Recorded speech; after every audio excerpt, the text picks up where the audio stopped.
Very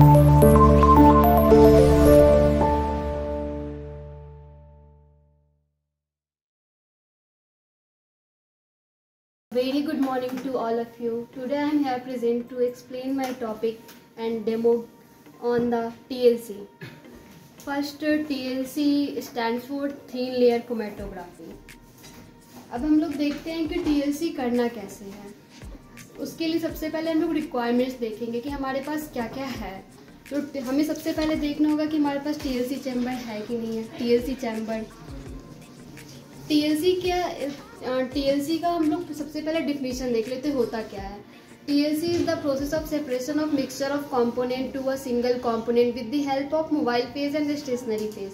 तो जैसा as per definition हमें पता चल रहा है कि हमें मोबाइल फेज भी होना चाहिए और स्टेशनरी फेज भी होना चाहिए, ठीक है। तो सबसे पहले हम लोग देखेंगे कि हमारे पास मोबाइल फेज है कि नहीं, स्टेशनरी फेज है कि नहीं। तो हमारे पास जो मोबाइल फेज हम लोग यूज़ कर रहे हैं पैरासीटामोल के आइडेंटिफिकेशन के लिए, वो कर रहे हैं क्लोरोफॉर्म और ब्यूटानॉल, जिसकी रेशियो है 75:25, ओके।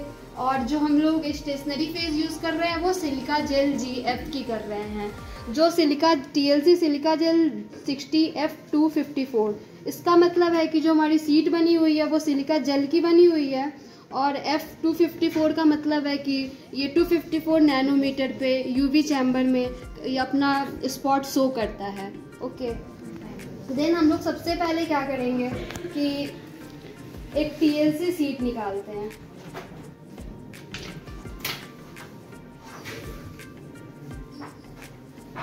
TLC सीट, ये इस पे जो है हमारा हैंड कहीं भी या फिर फिंगर टच नहीं होना चाहिए, नहीं तो इसके जो स्पॉट होते हैं वो अंडर द UV चैम्बर दिखते हैं। तो इसमें हम लोग सबसे पहले क्या करेंगे, जो हमारे स्टेप्स होते हैं TLC के, सबसे पहले हम लोग प्रिपेयर द TLC चैम्बर, हम लोग TLC चैम्बर बनाएंगे। फिर हम लोग करेंगे इसको saturate with the help of mobile phase.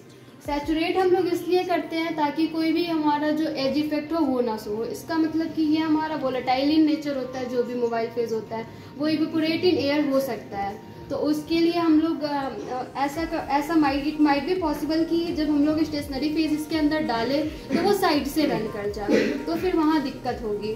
तो इस केस में हम लोग जो हमारा मोबाइल फेज होगा उसको पहले हम लोग सैचुरेट करवाएंगे, ठीक है। देन अब हम लोग TLC सीट, मतलब कि सिलिका जेल की जो सीट बनी हुई है वो हम लोग लेते हैं, और हम लोग जो मोस्ट कॉमनली यूज़ करते हैं वो हम लोग रिवर्स फेज वाली करते हैं। और इस रिवर्स फेज वाले में जो हमारी स्टेशनरी फेज रहती है वो नॉन पोलर रहती है, और जो मोबाइल फेज रहती है वो पोलर रहती है। देन हम लोग क्या करेंगे कि सिलिका जेल सीट पे 2 सेंटीमीटर मेज़र करेंगे और एक हल्के हाथों से लाइन ड्रॉ करेंगे। अगर तेज हाथों से और इसमें ज़्यादा जोर से कर देंगे तो इट माइट बी पॉसिबल कि सिलिका जेल सीट वहाँ का उखड़ जाए। तो हम लोग उसके बाद 80 to 90% रन करवाते हैं। इसके लिए जो हम लोग सॉल्वेंट फ्रंट बनाएंगे वो अप्रॉक्स 1 सेंटीमीटर छोड़कर बनाते हैं, ओके। तो हमारा TLC चैम्बर भी प्रिपेयर्ड है, हमारा मोबाइल फेज से भी ये सैचुरेट है। हमने अपना जो स्टेशनरी फेज है उसकी सीट भी तैयार कर ली। देन अब हम लोग बात करते हैं स्पॉटिंग की। तो यहाँ हम लोग स्पॉटिंग के लिए जो यूज़ करते हैं वो हम लोग करते हैं माइक्रो सिरिंज की। माइक्रो सिरिंज जब भी हम यूज़ करेंगे तो सबसे पहले क्या करेंगे कि 2 to 3 टाइम्स आइसोप्रोपाइल अल्कोहल से वॉश करेंगे। IP हमारा 100% होना चाहिए, और इसकी कैपेसिटी है 10 ml, 10 माइक्रोलीटर, ओके। देन हम लोग इसको IPA से वॉश करेंगे 2-3 बार, और जो हम लोग को स्पॉटिंग करनी है तो उससे हम लोग इसको 2-3 बार रिंस करेंगे। इस केस में जो हम लोग आइडेंटिफिकेशन कर रहे हैं वो आइडेंटिफिकेशन ऑफ पैरासीटामोल कर रहे हैं। तो आइडेंटिफिकेशन ऑफ पैरासीटामोल का मतलब है कि यहाँ पे हमें 2 स्पॉटिंग करनी होगी, A और B। जो A होगी स्पॉटिंग हमारी वो होगी वर्किंग स्टैंडर्ड ऑफ पैरासीटामोल।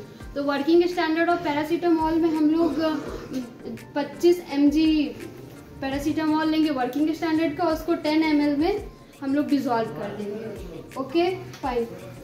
और फिर हम लोग बात करें टेस्ट की, पैरासीटामोल टेस्ट की। पैरासीटामोल टेस्ट की बात करें तो ये भी हम लोग 25 mg लेके 10 ml वाले वॉल्यूमेट्रिक फ्लास्क में डिज़ोल्व कर देते हैं with the help of methanol. Okay, then हम लोग अपना माइक्रो सिरिंज से 10, जिसकी कैपेसिटी 10 ml है, उससे हम लोग दो बार रिंस करेंगे। अगर मुझे वर्किंग स्टैंडर्ड की करनी है स्पॉटिंग तो इसको रिंस करेंगे, और कभी भी रिंस करने के बाद हम लोग स्पॉटिंग शुरू करेंगे।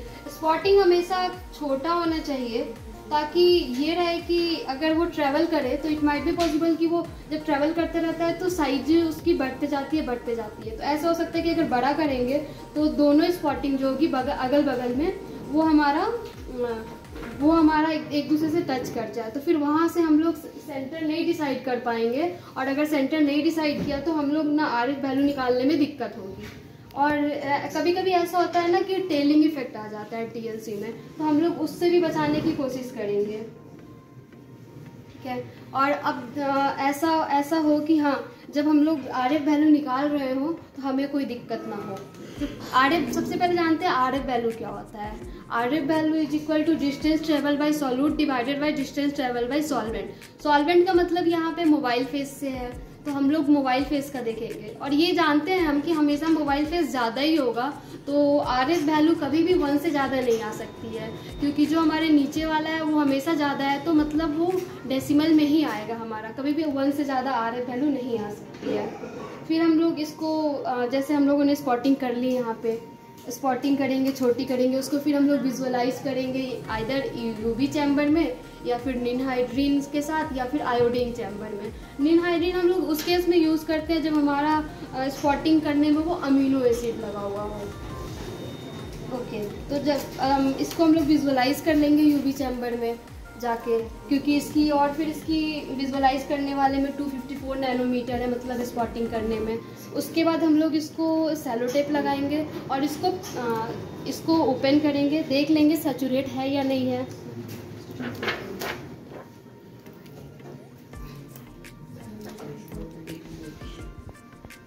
देन हम लोग इस पे सेलो टेप लगाएंगे।